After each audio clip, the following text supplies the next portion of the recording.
September 12, 2017, Tuesday of the 23rd week in Ordinary Time.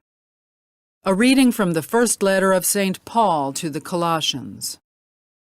Brothers and sisters, as you received Christ Jesus the Lord, walk in him, rooted in him and built upon him, and established in the faith as you were taught, abounding in thanksgiving.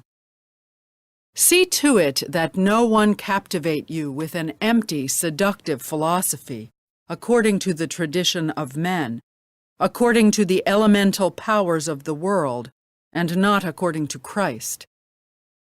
For in him dwells the whole fullness of the deity, bodily, and you share in this fullness in him, who is the head of every principality and power.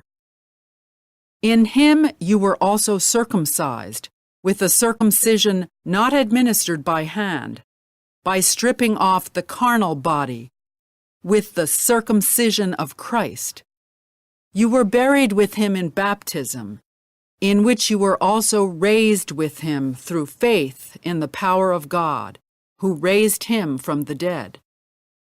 And even when you were dead in transgressions and the uncircumcision of your flesh, he brought you to life along with him, having forgiven us all our transgressions, obliterating the bond against us with its legal claims, which was opposed to us. He also removed it from our midst, nailing it to the cross. Despoiling the principalities and the powers, he made a public spectacle of them, leading them away in triumph by it. The word of the Lord. The responsorial psalm. The response is, "The Lord is compassionate toward all his works." I will extol you, O my God and King, and I will bless your name forever and ever. Every day will I bless you, and I will praise your name forever and ever. The Lord is compassionate toward all his works.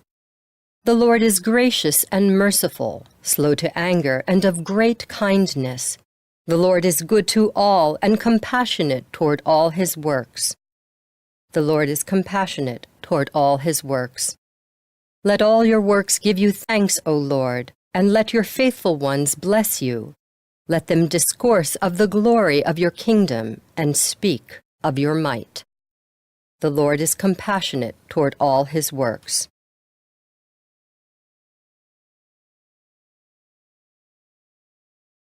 A reading from the Holy Gospel according to Luke.